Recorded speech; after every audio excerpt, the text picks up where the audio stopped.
नमस्कार दोस्तों, आज की इस वीडियो में मैं आपको संविधान के टॉप 100 प्रश्न करवाने जा रहा हूँ। ये इतने इम्पोर्टेंट हैं कि किसी भी एग्जाम में पूछे जा सकते हैं और ये जितने भी एग्जाम में रिपीटेड क्वेश्चन मैं आपको करवाने जा रहा हूँ।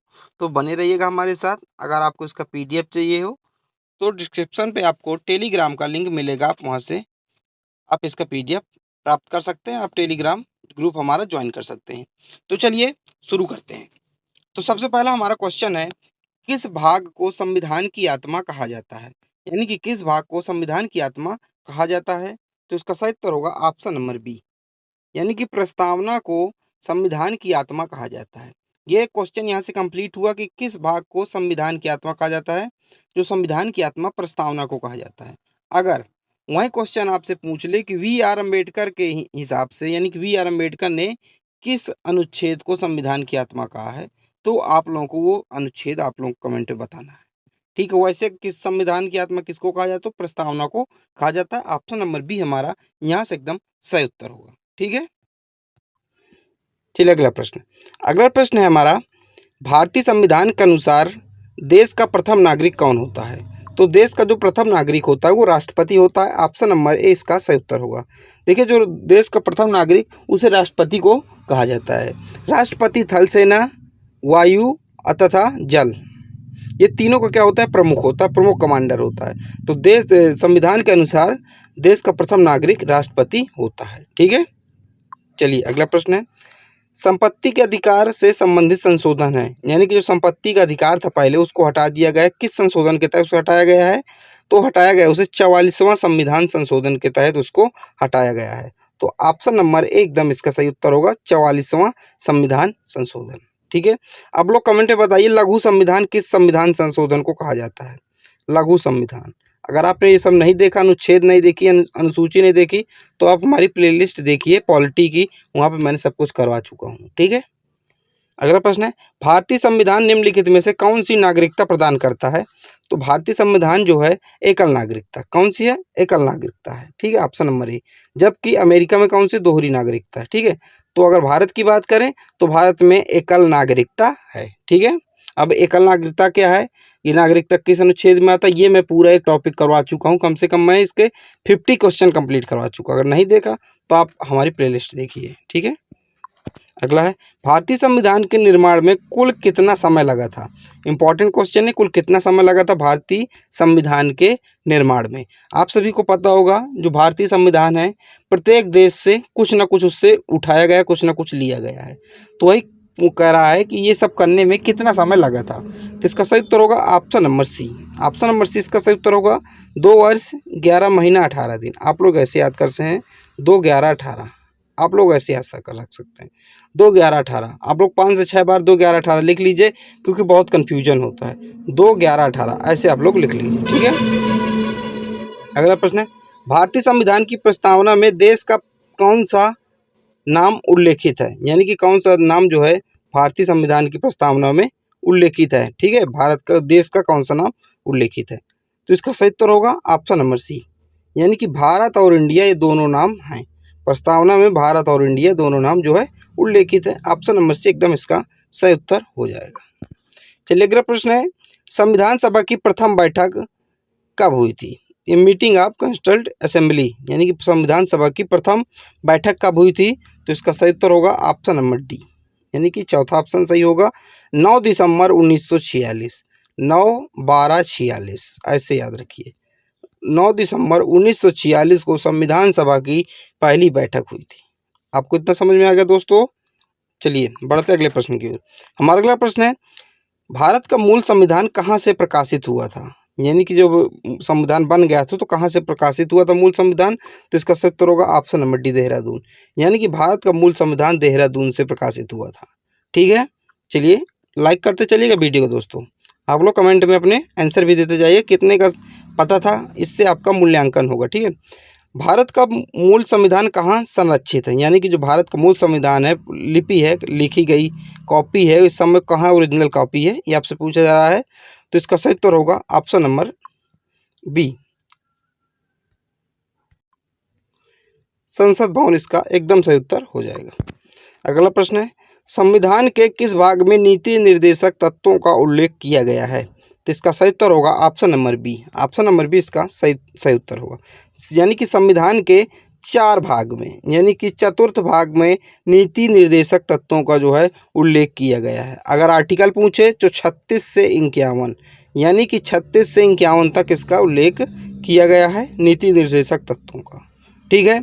और अगर आपसे यहीं से पूछे किस देश से लिया गया है, तो ये आयरलैंड से लिया गया है। मैंने आपको कितनी चीज़ें बताई, देखिए एक बार मैं फिर आपको करवा रहा हूँ। वो कह रहा है कि संविधान के किस भाग में नीति निर्देशक तत्वों का उल्लेख किया गया है, तो भाग 4 में किया गया है, अनुच्छेद 36 से 51। ये आपको समझ में आ गया। देश कौन सा है? आयरलैंड। आयरलैंड से नीति निर्देशक तत्व लिए गए हैं, इतना आपको याद होना चाहिए। चलिए बढ़ते हैं अगले प्रश्न की ओर। हमारा अगला प्रश्न है, संविधान के किस भाग में संविधान संशोधन की प्रक्रिया का उल्लेख है? यानी कि संविधान के किस भाग में संविधान संशोधन की प्रक्रिया का उल्लेख है? तो इसका सही उत्तर होगा ऑप्शन नंबर सी, भाग 20, यानी कि भाग 20 में संविधान के संविधान संशोधन जो है प्रक्रिया का उल्लेख किया गया है। ठीक है। और ये संविधान संशोधन की प्रक्रिया कहाँ से ली गई थी, किस देश से ली गई थी? ये ली गई थी दक्षिण अफ्रीका से। किस देश से ली गई दोस्तों? दक्षिण अफ्रीका से। अनुच्छेद कौन सा है? 368, 368 अनुच्छेद में इसकी बात की गई। आप लोगों को इतना समझ में आ रहा है कि नहीं समझ में आ रहा है? आप लोग कमेंट में बताते जाइएगा। अगला प्रश्न है 12वां प्रश्न हमारा, 74वें संविधान संशोधन अधिनियम द्वारा भारतीय संविधान में कौन सी अनुसूची जोड़ी गई? यानी कि कौन सी अनुसूची जोड़ी गई थी? तो जोड़ी गई थी 12वीं अनुसूची जोड़ी गई थी। ऑप्शन नंबर डी एकदम इसका सही उत्तर हो जाएगा। यानी कि 74वें संविधान संशोधन में 12वीं अनुसूची जोड़ी गई थी। ठीक है। अगला प्रश्न है, 500 से अधिक रजवाड़ों देसी रियासतों के भारत में विलय के लिए कौन उत्तरदायी था? तो इसका सही उत्तर हो जाएगा ऑप्शन नंबर सी, सरदार वल्लभ भाई पटेल। ठीक है। अगला प्रश्न है, नए राज्य के गठन अथवा सीमा में परिवर्तन का आदेश किसको है? तो इसका सही उत्तर हो जाएगा ऑप्शन नंबर डी, संसद। किसको है? संसद। इसका ऑप्शन नंबर डी हो जाएगा। यानी कि किसी अगर नए राज्य का गठन करना है या उनकी सीमा को घटाना है, उस राज्य की सीमा घटाना है, बढ़ाना है, तो ये अधिकार संसद के पास है। ठीक है। ये आपसे पूछा जा रहा है। ठीक है। चलिए अगला प्रश्न है, भारत में संविधान को कब अपनाया गया? देखिए इंपॉर्टेंट प्रश्न है। भारत में संविधान को कब अपनाया गया? तो अपनाया गया था 26 नवंबर 1949 को भारत में संविधान को अपनाया गया था। तो ऑप्शन नंबर बी एकदम इसका सही उत्तर हो जाएगा। अगला प्रश्न है, देशीयकरण द्वारा नागरिकता प्राप्ति का एक तरीका है, यानी कि देशीकरण द्वारा किस तरीके से नागरिकता प्राप्त की जा सकती है? तो ऐसे प्राप्त कर सकते हैं कि अगर विदेशी पुरुष से विवाह करने पर नागरिकता प्राप्त की जा सकती है। ऑप्शन नंबर सी एकदम इसका सही उत्तर हो जाएगा। अगला प्रश्न है, मौलिक अधिकारों के निलंबन का आदेश कौन दे सकता है? यानी कि जो हमारे मौलिक अधिकार, अच्छा आप लोग कमेंट बताइए कितने मौलिक अधिकार हैं? आप लोग कमेंट बता सकते हैं कितने मौलिक अधिकार हैं, और शुरू में कितने थे, अब वर्तमान में कितने? आप लोग कमेंट में बताइए। आप लोग यही कमेंट में लिख दीजिए, क्योंकि मैं अभी आपको आगे बताऊंगा, डिटेल में पढ़ाऊंगा। लेकिन अगर अभी आप लिखिए, देखिए अपने आप आपको आता है कि नहीं आता। ठीक है। तो मौलिक अधिकारों के निलंबन का आदेश कौन दे सकता है? तो ये दे सकता है राष्ट्रपति। कौन दे सकता है? राष्ट्रपति। ऑप्शन नंबर डी में है राष्ट्रपति। तो इसका सही उत्तर हो जाएगा राष्ट्रपति। ठीक है। अगला है, भारतीय संविधान के किन अनुच्छेद में नागरिकता संबंधी प्रावधान किए गए हैं? यानी कि नागरिकता संबंधी प्रावधान किस अनुच्छेद में किए गए हैं? तो इसका सही उत्तर होगा ऑप्शन नंबर बी, अनुच्छेद 505 से 11। भाग कौन सा है? भाग दूसरा है। इतना आपको समझ में आ रहा है? ठीक है। चलिए बढ़ते हैं अगले प्रश्न की ओर। हमारा अगला प्रश्न है, भारतीय संविधान द्वारा भारतीय नागरिकों को कुल कितने मौलिक अधिकार प्रदान किए गए थे? यानी कि देखिए, अगर ये आपने क्वेश्चन सही से नहीं पढ़ा तो आप यहीं फंस जाएंगे। वो पूछ रहा है भारतीय संविधान द्वारा भारतीय नागरिकों को कुल कितने मौलिक अधिकार प्रदान किए गए थे। है नहीं है, मतलब वर्तमान हो गए थे, यानी कि आपको भूतकाल की बात कर रहा है। कितने प्रदान किए गए थे? तो प्रदान किए गए थे 7। ऑप्शन नंबर बी एकदम इसका सही उत्तर हो जाएगा। और वर्तमान में दोस्तों कितने हैं? वर्तमान में है 6। तो यहाँ पे थे पूछ रहा है, तो ऑप्शन नंबर बी 7 पहले थे, तो इसका सही उत्तर हो जाएगा। समझ में आ रहा है? ठीक है। चलिए बढ़ते अगले प्रश्न की ओर। हमारा अगला प्रश्न है, भारतीय नागरिकों के मौलिक अधिकारों का वर्णन है, यानी कि भारतीय अधिकारों नागरिकों के मौलिक अधिकारों का वर्णन किस अनुच्छेद से किस अनुच्छेद तक में है? तो इसका सही उत्तर हो जाएगा option number A. Option number A. जो हमारे मौलिक अधिकार हैं वो 12 से 35 तक हैं। कितने? 12 से 35 तक हैं। ठीक है। फिर आ जाते हैं राज्य के नीति निर्देशक तत्व 36 से 51। ठीक है। तो ये हमारे किस मौलिक अधिकार किस देश से लिए गए हैं? ये यूएसए से लिए गए हैं। किससे लिए गए हैं? अमेरिका से ये लिए गए हैं। इतना आपको समझ में आ गया? चलिए, भाग कौन सा है? तो भाग तीसरा है। अगला प्रश्न, संविधान का वह कौन सा भाग है जो संविधान के निर्माताओं के मस्तिष्क और उद्देश्यों को प्रतिबिंबित करता है? तो इसका सही उत्तर होगा ऑप्शन नंबर सी, राज्य के नीति निर्देशक तत्व इसका सही उत्तर हो जाएगा। ठीक है। अगला प्रश्न है, राज्य के नीति निर्देशक तत्वों का उल्लेख भारतीय संविधान के किस भाग में किया गया है? देखिए मैं आपको बताता था किस भाग में किया गया है, भाग 4 में किया गया है।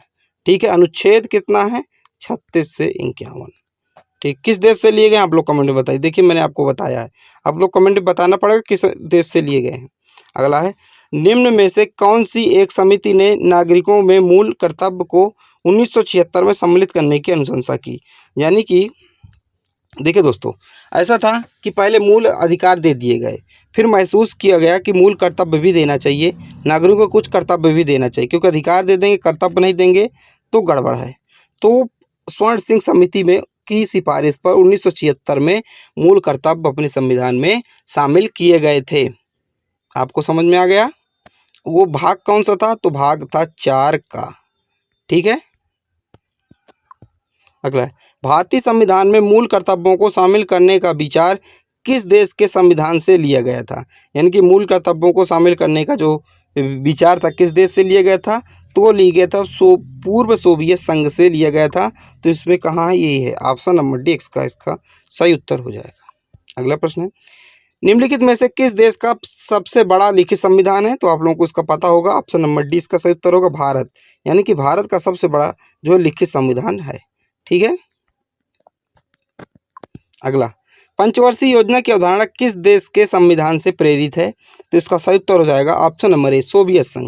यानी कि पंचवर्षीय योजना है ये किस देश से ली गई? सोवियत संघ से ली गई। ऑप्शन नंबर ए यानी कि एक इसका सही उत्तर हो जाएगा। अगला प्रश्न है, संघ की कार्यपालिका शक्ति निहित है, तो कहाँ निहित है? तो राष्ट्रपति। कहाँ? राष्ट्रपति में निहित है। ऑप्शन नंबर बी इसका सही उत्तर हो जाएगा। अगला प्रश्न है, भारत में कार्यपालिका का अध्यक्ष कौन होता है? तो इसका सही उत्तर होगा ऑप्शन नंबर राष्ट्रपति। यानी भारत में कार्यपालिका अध्यक्ष जो होता है वो राष्ट्रपति होता है। ऑप्शन नंबर ए इसका एकदम सही उत्तर हो जाएगा। अगला है, संपूर्ण संविधान को कब लागू किया गया? यानी कि संपूर्ण संविधान को कब लागू किया गया था?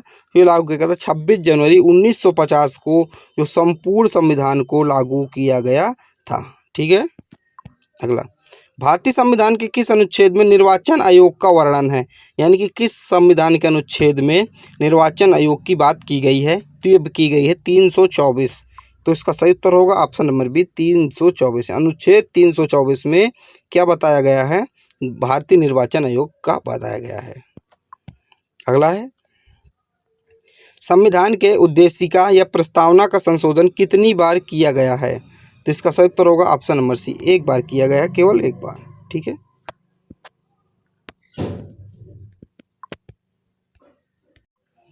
हमारा अगला प्रश्न है, राज्यसभा के सभापति की अनुपस्थिति में राज्यसभा का कार्य संचालन कौन करता है? तो इसका सही उत्तर होगा option number C. Option number C से इसका सही उत्तर होगा उप सभापति करता है। ठीक है। अगला प्रश्न है, निम्न में से कौन सा मौलिक अधिकार नहीं है? तो इसका सही उत्तर होगा ऑप्शन नंबर डी, यानी कि संपत्ति का अधिकार जो मौलिक अधिकार नहीं है इसको हटा दिया गया था। आपको पता है पहले कितने थे? 7 मौलिक अधिकार थे, वर्तमान में कितने? 6 है। जो संपत्ति का अधिकार थे 7वां था, इसको हटा दिया गया था। ठीक है। अगला है, विधान संशोधन की प्रक्रिया का वर्णन किस अनुच्छेद में किया गया है? तो इसका सही उत्तर होगा ऑप्शन नंबर बी, अनुच्छेद जो है 368 में जो विधान संशोधन की प्रक्रिया का वर्णन किया गया है। अगला प्रश्न है, भारतीय संविधान लागू करते समय इनमें कितने अनुच्छेद, भाग और अनुसूचियाँ थे? कह रहा है जब लागू कर रहे थे तो कितने भाग और अनुच्छेद और अनुसूचियाँ थे? तो जब लागू करते समय 8 अनुसूचियाँ थी। कितनी थी? 8 अनुसूचियाँ थी। ठीक है। 8 अनुसूचियाँ थी लागू करते समय, आपको इतना याद रखना। तो 8 किस में? सिर्फ इसमें ही 8 है। तो ऑप्शन नंबर ए इसका एकदम सही उत्तर हो जाएगा। यानी कि जब लागू कर रहे थे तो 395 अनुच्छेद थे, 22 भाग थे और 8 अनुसूचियाँ थी। अब वर्तमान में कितनी अनुसूचियाँ हैं? तो वर्तमान में हैं 12 अनुसूचियाँ वर्तमान में हैं। ठीक है, समझ में आ गया। अगर वर्तमान में पूछे तो ऑप्शन नंबर डी इसका सही है।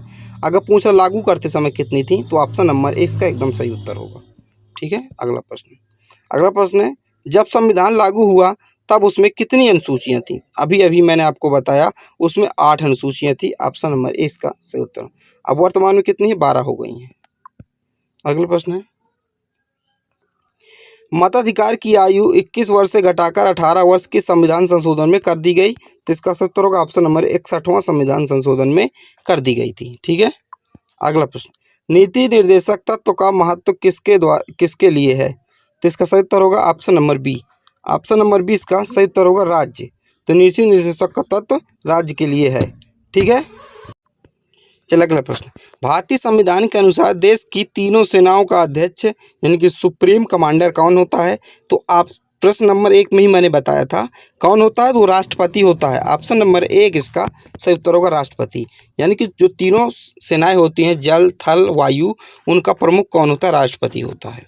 इसलिए राष्ट्रपति को प्रथम जो है नागरिक, देश का प्रथम नागरिक कहा जाता है। वर्तमान में राष्ट्रपति कौन है हमारे? आप लोग बताइए। ठीक है, अगला, जब संविधान लागू हुआ तब उसमें कितने भाग थे? यानी कि जब संविधान लागू हुआ था तब उसमें कितने भाग थे? तो उसमें 22 भाग थे। कितने थे? 22 भाग थे। ऑप्शन नंबर डी इसका एकदम सही उत्तर होगा। अगला प्रश्न, संविधान सभा को कितने मूर्त रूप दिया? यानी कि किसने मूर्त रूप दिया था?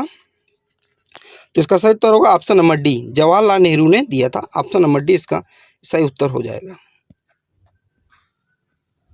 अगला प्रश्न है, भारतीय संविधान के किस भाग को उसकी आत्मा की आख्या प्रदान की गई है? तो किसको की गई है? तो आपको पता है प्रस्तावना को की गई। ऑप्शन नंबर इसका सही उत्तर हो जाएगा। ठीक है, अगला है, भारतीय संविधान की कौन सी विशेषता इंग्लैंड से ली गई है?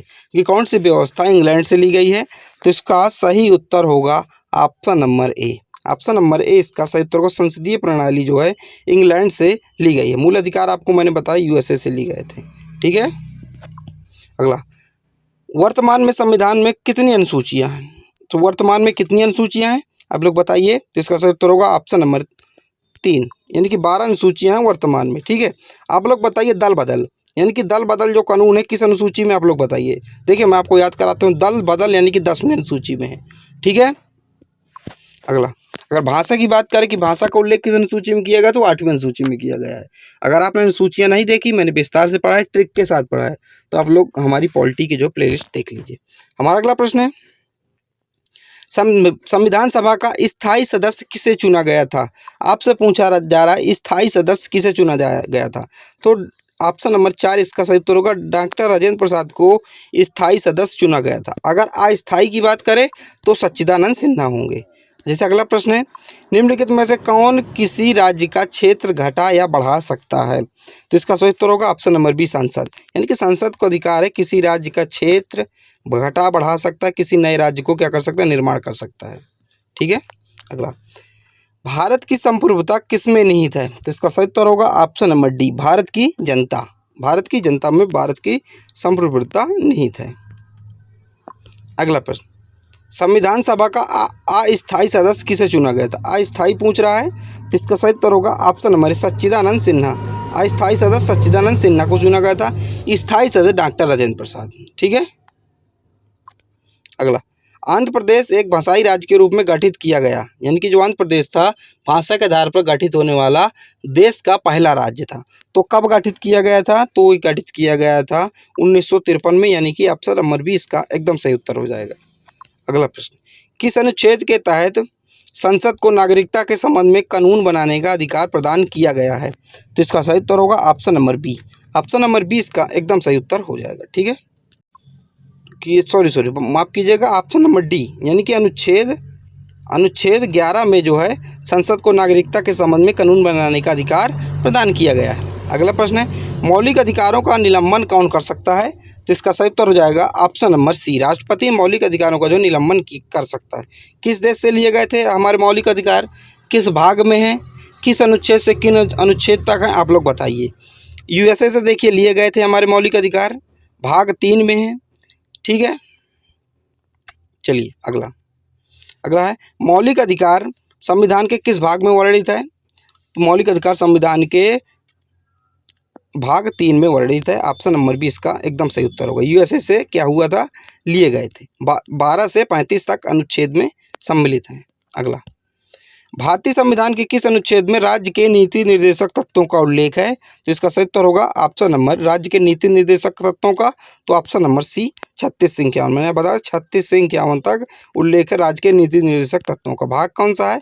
भाग है चौथा। ठीक है। अगला, भारतीय संविधान के राज्य के नीति निर्देशक तत्व ग्रहण किए गए, यानी कि कहाँ से लिए गए थे? ते लिए गए थे आयरलैंड से लिए गए थे। देखिए आप लोग घबराइएगा नहीं, क्वेश्चन रिपीट हो रहे हैं। क्वेश्चन इसलिए रिपीट हो रहे हैं क्योंकि ये प्रीवियस ईयर में रिपीट हुए हैं, इसलिए क्वेश्चन देख घुमा घुमा पूछ रहा है। देखिए कान चाहे आप इस हाथ से पकड़ लें चाहे उस हाथ से पकड़ लें, पकड़ेंगे तो आप पानी, तो ऐसे घुमा घुमा के क्वेश्चन पूछ रहा है। क्वेश्चन का आंसर वही रहेगा, लेकिन कौन कितना समझ सकता है प्रेजेंट टाइम, यानी कि जब एग्जाम में बैठो आप, वैसे ही पूछ रहा है। ठीक है। भारतीय संविधान के किस भाग, मतलब भाग 3 में कुल कितने अनुच्छेदों में मूल अधिकारों का वर्णन है? यानी कि भाग 3 में क्या है? मूल अधिकार हैं। तो टोटल जो 6 अधिकार हैं मौलिक अधिकार, वो कितने अनुच्छेद लिए हैं, यानी कितने मौलिक अधिकारों का कितने अनुच्छेद में वर्णन है, ये पूछा जा रहा है। तो इसका सही उत्तर होगा ऑप्शन नंबर डी, अनुच्छेद जो है 24, कुल कितने? 24 में वर्णन है। ठीक है। अगला, संविधान सभा के प्रारूप समिति के अध्यक्ष कौन थे? तो इसका सही उत्तर हो जाएगा ऑप्शन नंबर चौथा, डॉक्टर वी.आर. अम्बेडकर इसका सही उत्तर हो जाएगा। ठीक है। अगला प्रश्न, भारतीय संविधान के अनुच्छेद 1 में यह घोषणा की गई कि इंडिया अर्थात भारत है। तो भारत क्या है? भारत क्या है? राज्यों का संघ है। क्या है? भारत राज्यों का संघ है। भारतीय संविधान का कौन सा अंग समाजवादी व्यवस्था स्थापित करने की प्रेरणा देता है? तो इसका सही उत्तर होगा option number C, option number C, नीति निर्देशक तत्व जो है अंग समाजवादी व्यवस्था स्थापित करने की प्रेरणा देता है। अगला है, भारतीय संविधान के अनुसार संघ की कार्यपालिका शक्ति किस में निहित है? तो इसका सही उत्तर हो जाएगा ऑप्शन नंबर बी, राष्ट्रपति में निहित है। ऑप्शन नंबर बी इसका सही उत्तर हो जाएगा। ठीक है। अगला, कौन सा राज्य सबसे अधिक प्रतिनिधि लोकसभा में भेजता है? तो कौन से राज्य जो सबसे अधिक प्रतिनिधि लोकसभा? उत्तर प्रदेश। उत्तर प्रदेश में लोकसभा कितनी सीटें? 80 सीटें हैं। आगे अभी मैं आपको और एक तथ्य बता रहा हूँ। अगर आपसे पूछा जाए राज्यसभा, विधानसभा, विधान परिषद या लोकसभा, इसमें सबसे ज़्यादा सीटें चारों में उत्तर प्रदेश की हैं। ठीक है। जैसे लोकसभा में पूछ रहा है तो लोकसभा कितनी सीटें उत्तर प्रदेश में? 80 सीटें हैं। राज्यसभा की 31 सीटें हैं। विधान परिषद की 100 सीटें हैं। ठीक है। विधानसभा की 403 सीटें हैं। तो ये चारों जो सीटें हैं जो सर्वाधिक उत्तर प्रदेश में ही हैं। ठीक है। अगला, संविधान सभा के विचार का औपचारिक रूप से प्रतिपादन किसके द्वारा किया गया? तो इसका सही उत्तर हो जाएगा option number C, option number C इसका सही उत्तर हो जाएगा। ठीक है। एम.एन. राय के द्वारा। अगला प्रश्न है, भारतीय संविधान के अंतर्गत संघ और राज्यों के बीच शक्तियों का विभाजन किसकी प्रेरणा पर आधारित है? तो इसका सही उत्तर होगा ऑप्शन नंबर बी, कनाडा की प्रेरणा पर आधारित है। ठीक है। अगला, निम्नलिखित में से जनता द्वारा प्रत्यक्ष रूप से निर्वाचित सदन है, यानी कि जनता द्वारा निर्वाचित सदन कौन सा? तो लोकसभा है। कौन सा है? ऑप्शन नंबर बी, लोकसभा है। ठीक है। अगला, भारतीय संविधान के किस अनुच्छेद में लोकसभा के गठन के संबंध में प्रावधान किया गया है? तो इसका सही उत्तर होगा ऑप्शन नंबर सी, क्योंकि अनुच्छेद 81 और अनुच्छेद 331 दोनों में बात की गई है। तो ऑप्शन नंबर सी उपयुक्त दोनों इसका सही उत्तर हो जाएगा। अगला प्रश्न है, संसद का लोकप्रिय सदन है, यानी कि संसद का लोकप्रिय सदन कौन सा है? तो इसका सही उत्तर होगा लोकसभा, इसका एकदम सही उत्तर हो जाएगा। ठीक है। अगला प्रश्न, भारतीय संविधान के किस अनुच्छेद में कहा गया है कि संघ के लिए एक संसद होगी जो राष्ट्रपति 2 सदनों को मिलकर बनेगी? तो इसका सही उत्तर हो जाएगा option number B, option number B, यानी कि अनुच्छेद 79 में ये कहा गया है। ठीक है। चलिए अगला प्रश्न।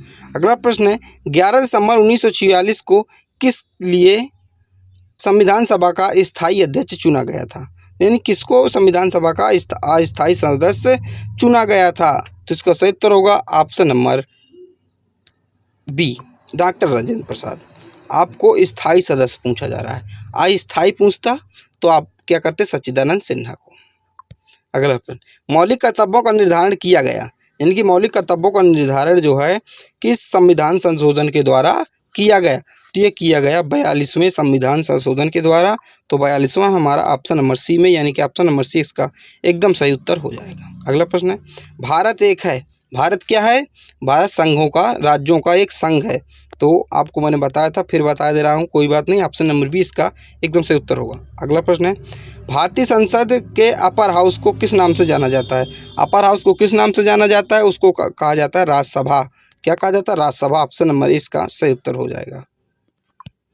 अगला प्रश्न है, भारतीय संविधान के अंतर्गत संघ और राज्यों के बीच शक्तियों का विभाजन किसकी प्रेरणा पर आधारित है? ये शायद क्वेश्चन रिपीट हुआ है, इसका सही उत्तर होगा ऑप्शन नंबर बी, कनाडा के आधारित है। अगला है, निम्नलिखित में से कौन सदन का सदस्य होते हुए इसके अध्यक्षता के रूप में कार्य कर सकता है? यानी कि सदन का सदस्य नहीं है लेकिन फिर भी वह काम कर सकता है। कौन है ऐसा? यह है उपराष्ट्रपति। कौन है? उपराष्ट्रपति है। तो भारत का उपराष्ट्रपति, ऑप्शन नंबर बी इसका एकदम सही उत्तर हो जाएगा। अगला प्रश्न है, भारतीय संविधान में मौलिक अधिकारों का उल्लेख करते हुए निम्नलिखित में से किस देश का अनुसरण किया गया है? यानी कि मौलिक अधिकार कहाँ से लिए गए हैं? आपसे सीधा सीधा पूछा जा रहा है। ऑप्शन नंबर बी इसका सही उत्तर हो जाएगा। ठीक है। अगला, राज्यसभा की बैठकों का सभापतित्व कौन करता है? यानी कि नेतृत्व कौन करता है? तो इसका सही उत्तर हो जाएगा ऑप्शन नंबर बी, उपराष्ट्रपति करता है। कौन करता है? उपराष्ट्रपति। अगला प्रश्न, भारत में सरकार की संसदीय प्रणाली कहाँ से ग्रहण की गई? यानी कि संसदीय प्रणाली कहाँ से ली गई थी? तो ये ली गई थी ब्रिटिश से। ब्रिटिश हमारा ऑप्शन नंबर सी भी, यानी कि ऑप्शन नंबर सी इसका सही उत्तर हो जाएगा। अगला है, संविधान के किस भाग में अस्थायी संक्रमणकालीन और विशेष उपबंधों का प्रावधान है? तो इसका सही उत्तर होगा ऑप्शन नंबर सी, भाग 21। क्या? भाग 21। ठीक है। अगला, संविधान के भाग 1 में निम्न किसका वर्णन है? यानी कि भाग 1 में किसका है वर्णन है?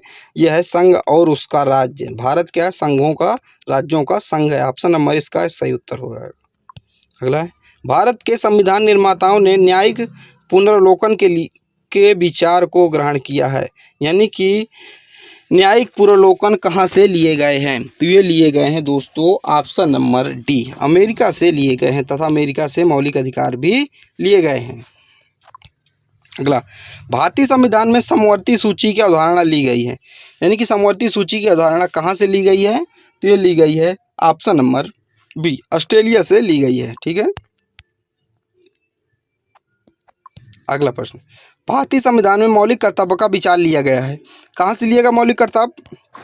कितनी बार क्वेश्चन मैंने करवाया है? मौलिक कर्तव्य लिए गए रूस से। Option number C. मैंने आपको बताया था पहले मौलिक अधिकार दिए गए, इसके बाद मौलिक कर्तव्य दिए गए थे। ठीक है। 51 के में है मौलिक कर्तव्य। अगला, भारतीय संविधान में सम्मिलित नीति निर्देशक तत्व प्रेरणा हमें किस संविधान से मिलती है? यानी कि नीति निर्देशक तत्व कहाँ से लिए गए थे पूछा जा रहा है। तो इसका सही उत्तर होगा ऑप्शन नंबर डी, आयरलैंड से लिए गए हैं। अगला, संविधान के संरक्षक के रूप में सर्वोच्च न्यायालय का अधिकार विश्व के किस संविधान से लिया गया है? यानी कि संविधान के संरक्षक के रूप में सर्वोच्च न्यायालय जो है का अधिकार विश्व के किस संविधान से लिया गया है? तो इसका सही उत्तर होगा ऑप्शन नंबर सी, अमेरिका से लिया गया है। अगला प्रश्न है, संविधान सभा के गठन की मांग सर्वप्रथम 1895 में किसके द्वारा प्रस्तुत की गई? तो किसके द्वारा प्रस्तुत की गई थी? ये की गई थी बाल गंगाधर तिलक के द्वारा प्रस्तुत की। ऑप्शन नंबर डी इसका सही उत्तर हो जाएगा। अगला है, लोकसभा का चुनाव लड़ने के लिए इच्छुक व्यक्ति की न्यूनतम आयु क्या होनी चाहिए? यानी कि अगर लोकसभा का चुनाव किसी को लड़ना है तो उसकी न्यूनतम आयु क्या होनी चाहिए? तो इसका सही उत्तर होगा ऑप्शन नंबर बी, 25 वर्ष होनी चाहिए। और राज्यसभा की बात करें तो वो 30 वर्ष होनी चाहिए। अगला प्रश्न है, भारतीय संविधान में उल्लेखित स्वतंत्रता, समानता और बंधुत्वता के संकल्प किससे प्रेरित है? तो इसका सही उत्तर होगा ऑप्शन नंबर ए, फ्रांस के जो संविधान से ये प्रेरित है।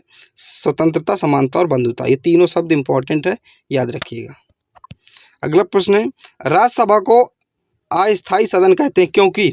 यानी कि राज्यसभा को अगला प्रश्न हमारा, राज्यसभा को स्थायी सदन कहते हैं क्योंकि? यानी कि राज्यसभा को स्थायी सदन क्यों कहते हैं? क्योंकि इसका ऑप्शन नंबर बी, इसे विघटित नहीं किया जा सकता। ऑप्शन नंबर बी इसका सही उत्तर हो जाएगा। ठीक है, इसलिए इसको स्थायी सदन कहते हैं क्योंकि इसको विघटित नहीं किया जा सकता। अगला प्रश्न है, राज्यसभा में प्रतिनिधित्व होता है, राज्यसभा में प्रतिनिधित्व होता है, किसका प्रतिनिधित्व होता है? तो ये होता है राज्यों का तथा संघ शासित राज्य क्षेत्रों का। तो ऑप्शन नंबर सी इसका एकदम सही उत्तर हो जाएगा। अगला प्रश्न है, भारत का उपराष्ट्रपति होता है, यानी कि भारत का उपराष्ट्रपति कौन होता है? सॉरी, भारत का राष्ट्रपति होता है, तो भारत का राष्ट्रपति कौन होता है? तो ये होता है संघ राज्य का संवैधानिक अध्यक्ष होता है। ऑप्शन नंबर बी इसका एकदम सही उत्तर हो जाएगा। अगला प्रश्न है, भारत में कलेक्टर का पद औपनिवेशिक शासन ने उधार लिया था, यानी कि किस राज्य से उधार लिया था कलेक्टर का पद? तो इसका सही उत्तर होगा ऑप्शन नंबर एक, इंग्लैंड से लिया गया था। क्या? इंग्लैंड से लिया गया था। अगला प्रश्न है हमारा, एक कल्याणकारी राज्य के निर्देश आदर्श वर्णित है, तो किसमें वर्णित है? तो ऑप्शन नंबर ए इसका सही उत्तर होगा। कल्याणकारी राज्य की बात कर रहा है तो जाहिर सी बात है राज्य के नीति निर्देशक तत्वों की बात कर रहा है। ऑप्शन नंबर ए इसका एकदम सही उत्तर हो जाएगा। दोस्तों, मैंने आपको इतने क्वेश्चन करवाएं, आप लोगों को वीडियो कैसी लगी आप लोग बताइएगा और हमारे चैनल को ज्वाइन हो जाइएगा, क्योंकि मैंने अभी आपकी सीरीज करवाई यूपी जीके की जो है प्लेलिस्ट शुरू कर दिया है। वहाँ पे मैं आपको पूरा कंप्लीट यूपी जीके कराऊंगा। अभी मैं फिलहाल पॉलिटी में ध्यान दे रहा हूँ, इसके बाद यूपी जीके करवाऊंगा। तो चलिए जुड़े रहिएगा हमारे साथ, मिलते हैं अगली वीडियो पर। जब तक के लिए जय हिंद, जय भारत।